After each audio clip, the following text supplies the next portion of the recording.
Title: The Apartment Next Door. Moving into a new apartment always feels like the start of a new chapter. But I never imagined mine would turn into a nightmare. My name is David Harris, and this story still sends chills down my spine every time I think about it. It all began when I relocated to a small city after landing a new job. I found a cozy apartment on the third floor of an old building. It wasn't perfect creaky floors, outdated fixtures, but it had character. The neighbors were polite, though mostly kept to themselves. Everything seemed normal, at least at first. My apartment shared a thin wall with the unit next door. The neighbor was someone I barely saw, a quiet guy named Mark. We exchanged brief nods in the hallway, but that was the extent of our interaction. However, I couldn't ignore the sounds I often heard through the wall: muffled crying, soft whispers, and sometimes what sounded like faint scratching. At first I rationalized everything. The human mind has a way of constructing explanations, no matter how fragile, to maintain a sense of normalcy. Maybe he has a pet, I thought. Maybe he talks in his sleep. I even convinced myself that old buildings make strange noises, settling at night, pipes groaning, wood contracting with temperature shifts.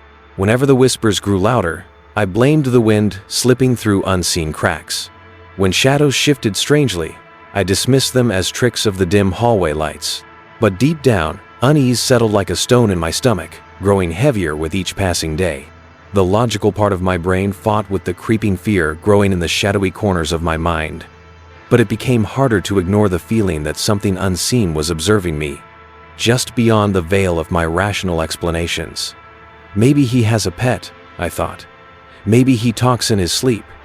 But deep down, unease settled like a stone in my stomach. The logical part of my brain fought with the creeping fear growing in the shadowy corners of my mind. One night, around 2 a.m., I was jolted awake by loud thuds coming from Mark's apartment. It sounded like furniture being dragged across the floor, followed by hurried footsteps. My heart raced, a primal fear coiling tightly around my chest. I wanted to dismiss it, but a voice in my head whispered, "Something is wrong." The noises continued for weeks, growing stranger with each passing day. I found myself unable to focus at work, my thoughts spiraling back to the sounds and the feeling of being watched even in my own apartment. My reflection in the mirror seemed different, haunted, shadows etched beneath my eyes, a nervous flicker in my gaze that I didn't recognize. My skin appeared pale, almost translucent under the harsh bathroom light, with faint tremors in my fingers as I gripped the sink tighter, trying to ground myself. The pounding of my heart felt louder than the silence around me, a relentless drumbeat in my ears. My breath came in shallow, uneven gasps, misting the mirror slightly with each exhale. For a fleeting moment, I thought I saw something shift behind me, in the reflection a dark blur in the corner of the room, but when I spun around, there was nothing. Just the empty, oppressive stillness pressing in from all sides. Sleep became elusive, and when it came, it was fragmented by vivid nightmares of dark corridors and whispering walls. Sometimes, I would find strange objects outside my door. An old rusted key, a broken mirror shard, even a small bundle of feathers tied with red string. Every discovery sent a jolt of unease through me, as if these items were silent messengers from something I couldn't see, but could feel lurking just beyond my perception. My pulse would quicken, palms growing clammy as I stared at the objects, too afraid to touch them yet unable to look away. Who left this? I'd wonder, my mind spiraling through scenarios, none of them rational. Each item felt deliberate, almost like breadcrumbs leading to an unseen trap. The rusted key felt cold, unnervingly heavy in my hand, as though it carried a history I wasn't meant to unlock. The mirror shard reflected fragmented images of my face, distorting my expression into something unfamiliar, while the bundle of feathers gave off a faint, metallic scent that made my stomach twist. I told myself it was nothing, but deep down, I felt like I was being marked, claimed by something I couldn't understand. My mind raced with possibilities, none of them comforting.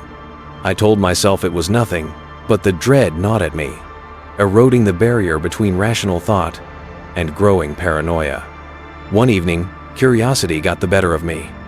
I knocked on Mark's door. No answer. I leaned in, trying to listen. Silence. But as I turned to leave, I heard a faint whisper from the other side of the door. "Help me."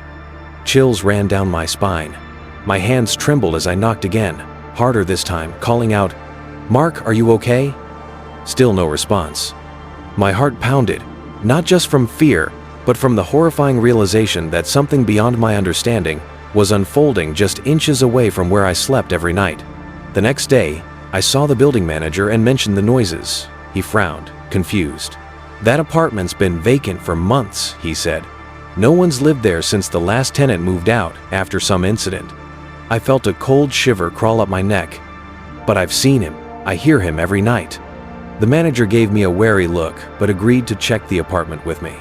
As we approached the door, my pulse hammered in my ears.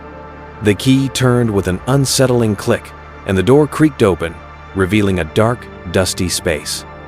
Furniture covered in white sheets, cobwebs hanging from the ceiling corners. Clearly untouched for months. But the strangest thing? On the floor, right against the shared wall, was a small, dusty notebook. I picked it up. Inside were pages filled with frantic handwriting. "He watches me from the walls. He knows when I sleep. He whispers my name." Some pages were torn, and faint reddish stains marked the edges. I dropped the notebook, my hands trembling. That's when I noticed faint scratches etched into the floorboards, as if someone had desperately tried to claw their way out. A dark stain spread beneath the wooden planks, brittle and flaking.